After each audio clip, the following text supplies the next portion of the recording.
Used to think life-changing moments came with thunder, sirens, or at least a slam door. Turns out I wearing polite smiles and carrying a manila folder. It was an ordinary Thursday. Second, where the sky looks tired and the house feels too big. My husband, Ethan, ran from the office. Baby, he left the median contract on the desk. Huge presentation at 3. Liam, cole. And now are 5 minutes out, can they gravite? Of course he said yes. That's what you do when you've spent 8 years becoming the person who never says no. Se pesan WH remembers birthdays, dentist appointments, and exactly how he likes his shirts folded so se collardo este Chris. Se pesan WHO slowly, quietly, disappeared founds a folder. Thick and navy blue with the company crest. Set it on the island, and cut my reflection in the microwave door. Hearing a nut, yesterday is a mesqueras match. Sweater with a mysterious stain near the hem. It looked like someone, WHO had given up without noticing the exact day it happened. Then the doorbell. 3 matched chimes, confident. Like they already belonged inside. He opened the door and the afternoon tilted. Liam stepped in fast, tall, easy green, the kind of man who makes small talk feel like flirtation without ever crossing a line you can name. Behind him cole. Broad-shouldered, loud-led, the one who calls everyone dude and somehow makes it charming. And then Noah, quiet, is that actually listened. The sort of can that makes you want to confess things you didn't know you were carrying. They smelled like fresh and expensive coffee and something you hadn't breathed in years. Passability. Hope we ran at interrupting your day, Liam said, but his gaze moved over me like he was reading a letter addressed to him personally. You ran at Iliad. And stepped aside. They were only supposed to take the folder and leave. Instead, Cole spotted the open bottle of red on the counter and the stiffy let it breathe long enough. Noah noticed a half-finished canvas leaning against the living room wall, an abstract storm of blues and violets he hadn't touched. In months, Lon said, almost under his breath, that is not just pretty, that is angry and beautiful. No one had looked at anything he painted since college. 20 minutes later, we were in the kitchen. He was pouring wine, he hadn't planned to open. Cole was telling a story about it and falling asleep standing up in last week's strategy meeting. Liam leaned against the fridge, watching me the way people watch sunsets, like I was afraid they might miss the best part if I blinked. Noah traced a finger along the rim of his glass and the squad. Music he listened to when he painted he left. More in that he found than he had in the previous 6 months. When they finally left, the house felt too small and too large at the same time. He stood in the sudden silence and realized he wasn't thinking about it as a presentation. He was thinking about the way Liam's eyes had lingered on my mouth when he smiled. The way Noah said my name like he was tasting it.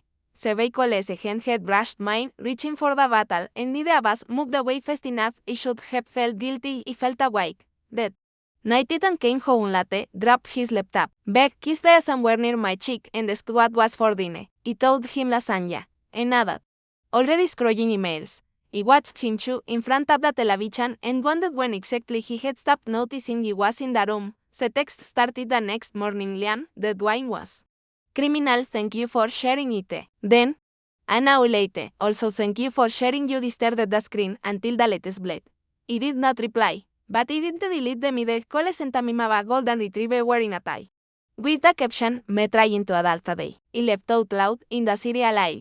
Then immediately hated myself for it. Noah never texted. I just showed up 2 days later with an forgotten charge. Ethan was upstairs on a call. Noah handed me the corp, looked at the new painting. On says al rare it's this time, violent and alive, and said, you started again. Not a question. Affect. Like I didn't know he would. You wanted to tell him it was because of them. Instead he whispered thank you and felt the wet sketch in my throat like broken glass. Se following. Friday Ethan announced, not asked that the guys were coming over afterward. Low-key hangout. Beers, cards, whatever. I said it like we hosted people every week. We didn't. We hadn't had anyone inside our house for dinner in 2 years. I spent an embarrassing amount of time choosing us wete. Not se. Rewan. Something soft. Green, like new lips. I told myself it was just a color. They I do it pizza boxes and easy left. Ethan cracked open beers, slept bags.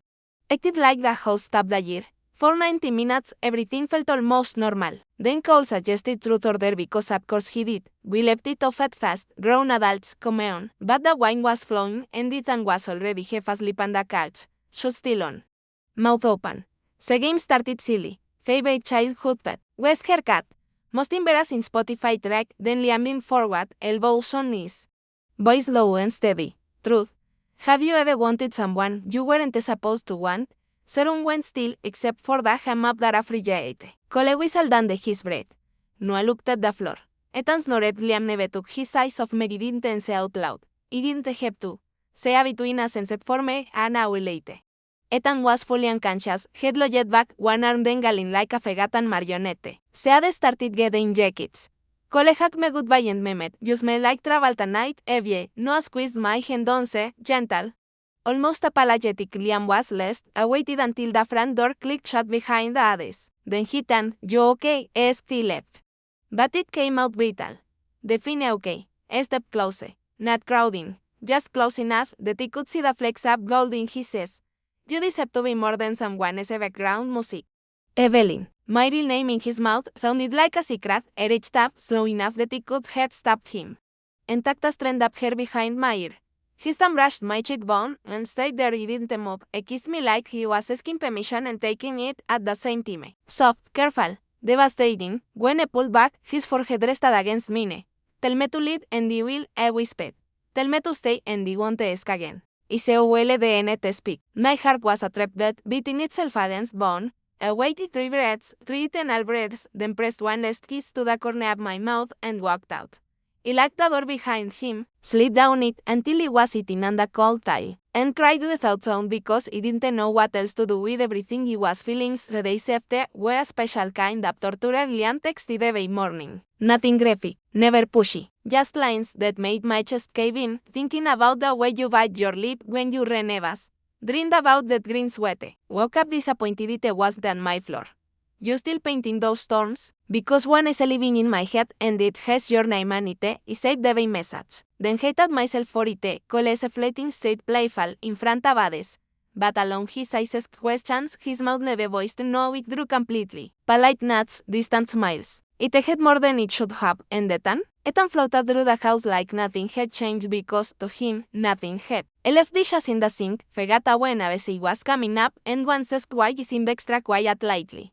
I told him migraines. I said to take something. He started painting again. Furious, messy canvases, midnight blues bleeding into crimson, figures reaching for each other across impassable distance. I worked at las 2 a.m. while the house slept, headphones on, wine glass never empty. The woman in the paintings always had my eyes. One night Ethan came downstairs for water and found me covered in paint, tears mixing with cerulean on my cheeks. What is wrong with you? I asked, genuinely confused. Everything, I thought. Nothing you would understand. I almost told him then. Almost opened my mouth and let 8 years of loneliness spill out onto the kitchen floor. Instead he said, go back to bed, Ethan. Edit. 3 weeks later Liam texted, can you meet me? Just to talk. Coffee shop on 4th. No pressure. Y ella there tomorrow las 1 a.m. whether you come or not. I sat on the bedroom floor fully dressed and cried until my ears hit. Then he put on the green sweater, the one he liked, and drove downtown. I was already at a corner table, 2 coffees waiting. I stood when he saw me, not smiling. Serious, I am not here to wreck your life, I said before he even sat down. I am here because I can't stop thinking about you, and I needed you to know it is not a game for me. I wrapped my hands around the warm cup like it couldn't kill me. I am married, I know. I have children, I know that too. I don't know what I am doing. I reached across the table and covered my trembling fingers with his. Then let us figure it out together. Or let us not. But stop punishing yourself for being human. We talked for 2 hours. About art and fear and what happens when love calcifies into heaven. About the difference between betrayal and breathing. I never asked me to leave Ethan. I never promised to fix me. He simply looked at me like he was already whole. When we stood to go, he hugged me along, tight, safe. Then he let out fast. Your choice, Evie, I said. Whatever you need. Even if what you need is for me to disappear. I watched him walk away and felt something inside me crack wide open. That night he cooked Ethan's favorite meal. He wore the dress he once said made me look like a dream. He lit candles. When he came home, I met him at the door, took his coat, kissed him like he meant it. I blinked, surprised, then smiled that tired half smile. Wow, special occasion? Yes, I thought. The occasion is me deciding who I want to be when I wake up tomorrow. We talked, really talked, for the first time in years. He asked about his day and listened to the answer. I asked about mine and seemed shocked when I told him I'd sold a painting to a galley downtown. I said he was proud. I almost believed him later. In bed, he reached for me. I let him. It was familiar and gentle and over quickly. I fell asleep, with his arm across my waist like nothing had changed. I stared at the ceiling until dawn, and made my choice. The next morning, I blacked Liam Senambe. I unfriended Cole. I left no a single voicemail that said thank you and goodbye, and I am sorry. Then I deleted it all. I did not confess to Ethan. There are some truths that only punish the peasant hearing them. Instead, I signed up for a studio space across town. I enrolled a wedote in the after-school art program I always said we couldn't afford. I started running in the mornings before anyone woke up just to fill my lunch van with something that was mine.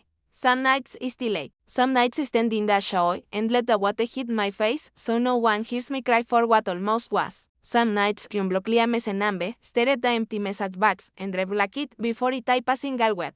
But every morning I wake up and choose deliberately, fiercely, to stay. Not because it is easy. Not because I am afraid. But because I finally understand that saving a marriage and saving yourself are not the same thing, and they can do both. I still paint storms. They're begin now. Wilder. Sometimes there is a woman standing in the middle, reaching for something just out of frame. Sometimes she is reaching back toward the chaos she came from. Sometimes she is stepping forward into light you can't see yet. I never finish those paintings. I just keep adding layers until the canvas can't hold any more truth.